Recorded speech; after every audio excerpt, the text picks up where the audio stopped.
Hey guys, Anna here from Rural Urban Divide. I am coming at you today from my living room couch. So thank you so much for tuning in and hanging out with me. Um, for those of you who are new here, I am a tiny home living wannabe homesteader, and I am obsessed with all things agriculture, farming, self-sufficiency. I used to be a social media ambassador for dairy and agriculture a number of years ago, but I have recently moved back onto my family's hobby farm. I'm going to be reinvesting into it, trying to build it up a little bit, and doing some experiments, I think. I just recently started gardening, heading into my second season here in Growing Zone 5B, I believe. So you can tell it's my second year. Now, I did get into blogging this year as well, and just as a way to try and organize my thoughts a little bit and record this process and this journey that we're going to be living through. Now, this here is going to be a long format of all of my blog posts from the month prior. So I know that not everyone has time to check their emails, to read through articles. So this brings my content and my material to you. So whether you're going to be driving to work, folding laundry, doing chores, you're out in the garden, this makes it a little bit more accessible. You're able to get a brief overview of what happened over the past month.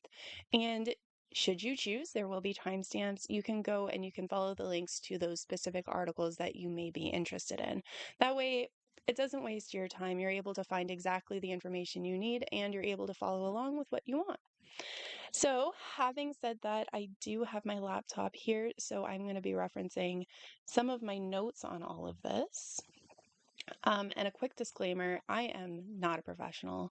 We do live on a hobby farm. We've had ducks, horses, chickens, goats, you name it, the whole shebang. But we do rely on the advice of our vets and of professionals. So just know that we are also learning as we continue on in this journey. I would also like to note that if you are listening to this as a podcast format, that is amazing. Thank you so much.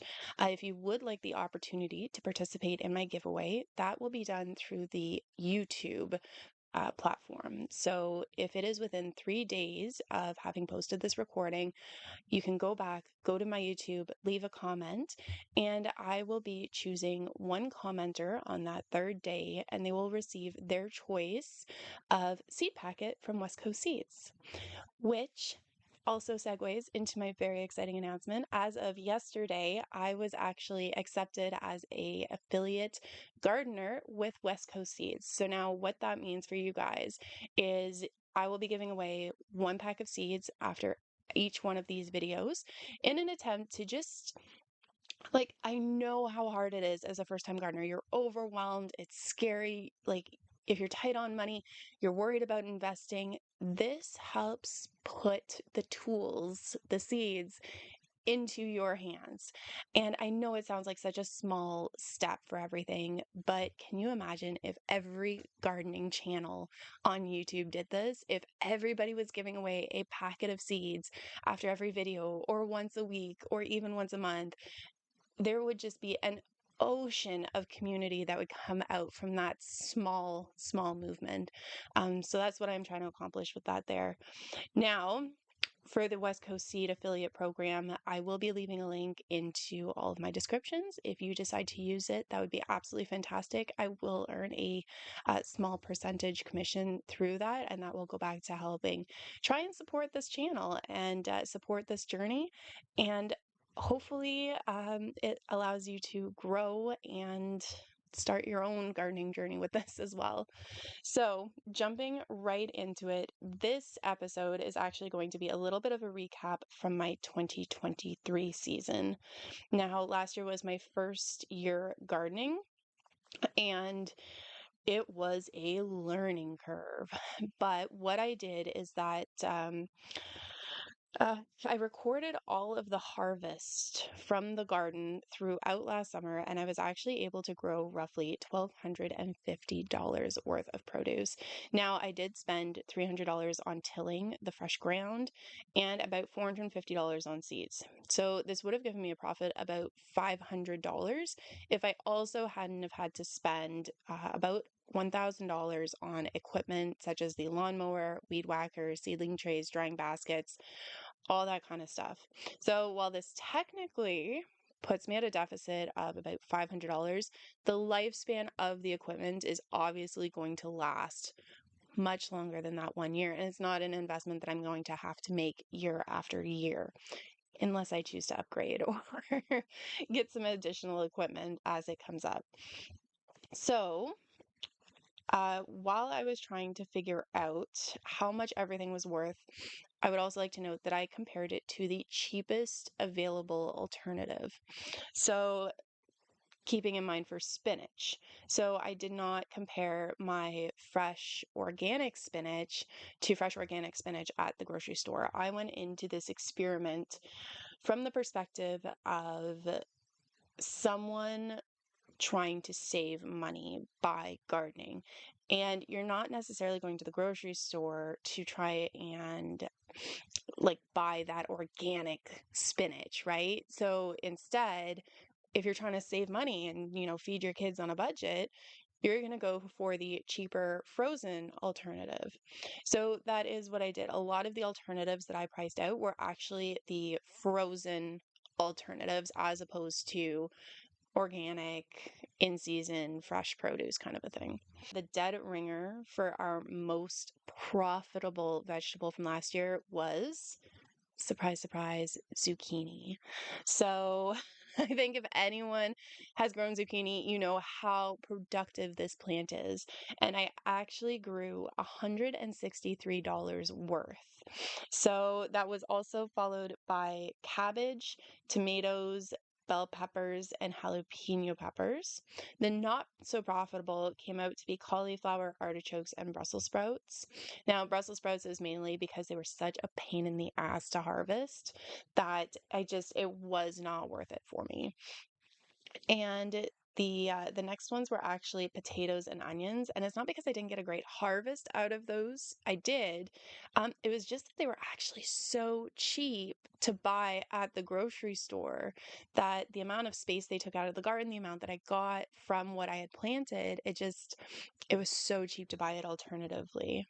And if I was looking at it from a pure profitability, I probably would have been better off dedicating the space to the higher value vegetables. And the one thing that I did totally miss out on here was herbs. So I planted a lot, but I did not harvest a lot. So those ones kind of fell by the wayside. Now, the second post that I had done in 2023, I think might be a little bit polarizing here. So I'm going to try and just keep it to the stats. So I am going to read off of this post here. Now, the links to each statement that I am going to make are going to be in that blog post, and that blog post will be linked in YouTube. And you can check that out on my website, rural-urbandivide.com.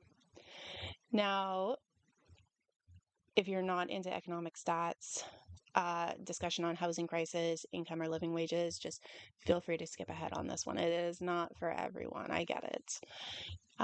Starting, Canada's annualized inflation rate for 2022 was 6.8%. From what I can tell, that is the highest it's been since 1982 and the steepest one-year increase since 1974. We had a rate of 4.186 in 2023. So annualized inflation rate over the past 2 years is over 10%. Now it's funny because I didn't realize that Canada doesn't have a straight up poverty rate either. per se. So they seem to have a living wage determined by location and population density.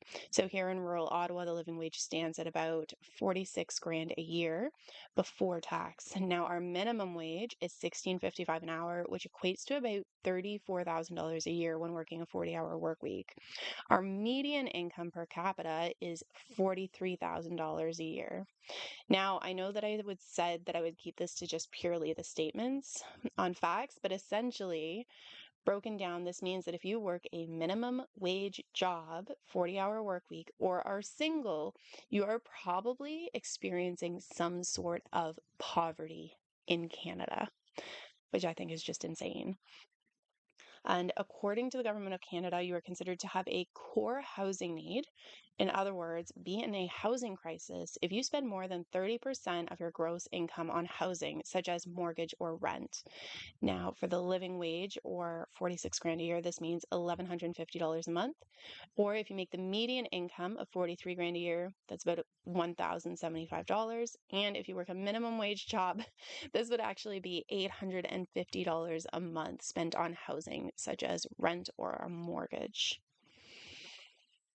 So I'm crying a little bit here because I don't, in my area, even if we go with the larger amount of 1150, there is nothing in the area where you can get your own space for under that. You might be able to get like a studio apartment for 1100, and that's about it. So this isn't even incorporating like single parents or anything like that that can't necessarily accommodate a studio apartment with a child, right? So in 2021, the average Canadian spent 31.4% of their income on shelter, and 20% of the Canadian population were considered to officially have a core housing need. So 1 in 5 people in Canada are considered to be in a housing crisis and have a core housing need. If you remember the stats I just rattled off, about $1,200 a month for rent, according to a $46,000 income. Now, rentals.ca, remember, all of these links are going to be linked in the post that I'm going to reference at the end of this. Rentals.ca released their September 2023 report listing an average rent in Ottawa for a 1 bedroom as being about $2,000 a month, or $2,500 a month for a 2 bedroom. So we're budgeting about $1,200, but in reality, the apartments in this area are about $2,000 for a 1 bedroom, $2,500 for a 2 bedroom if you are a single parent.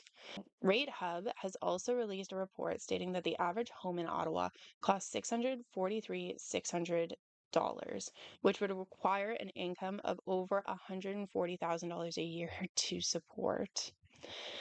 So the average home costs $643,000. That requires a $140,000 income. But our median income per capita is actually $43,000 a year. So you would need more than 3 working adults making the median income to be able to afford the average home in Canada. So I think we've established that we don't have money. We can barely afford the roof over our heads. So next, I looked at Canada's 2023 food price report that breaks down expected expenses per person according to age and gender. So for me, an adult female with a teenage daughter would put us at about $592.53 a month. So I'd also like to note that the price of food has gone up 16.1% in the past 2 years. That's quite a bit. In 2022, 18% of Canadian families reported experiencing food insecurity, up from 16% in 2021. So listen to this next one. In March of 2023, there was a 32% increase in food bank use from the same month the year before, and 78% higher than in March 2019. So what does all of that have to do with gardening and homesteading? Well, according to my stats, if you already have the equipment or you try and do it a little bit more minimally than I had done my first year around, you can save about $250 a month on food over a 4 month growing season. So this means that a single person, you can grow almost all of your own food for 4 months, or you can cut your food budget in half as a couple or as a single parent household. So ironically, 41% of Canadians who garden listed savings as one of their driving factors. Okay, guys, so again, a lot of information and it's a lot to process. So essentially, in my first year of gardening, I was able to grow roughly $1,250 worth of produce, with zucchini, cabbage, tomatoes, and peppers being my highest producers. I probably won't be growing cauliflower, artichokes, wheat, or Brussels sprouts again, as Canadians were statistically underpaid and barely able to afford a mortgage or rent, and gardening could potentially cut a two-person household's projected food bill in half over the 4 month growing period. So that's pretty heavy. I'm going to leave you guys with that. Um, just some stats explaining why I got into gardening, the savings, the factors in our economy that are driving towards the need for savings, and just a little bit of my personal experience gardening my first year. And the gardening actually is really worth it. You see that meme online sometimes, and it is, I spent $300 on equipment and soil, and I got, my 25-cent tomato. But you got 325-cent tomatoes, right? So it really is worth it. And I would never want those slightly sarcastic memes to dissuade anyone from gardening. So, like I had mentioned at the beginning of this podcast, guys, if you please go over to YouTube, comment, you will be might be picked on the third day to receive your choice of seed packet from West Coast Seeds. And with that, guys, I will leave you. I hope you remember that this is a journey and we are all living and growing through it. And I hope you continue to grow and take those first steps. Have a great day, guys. Take care.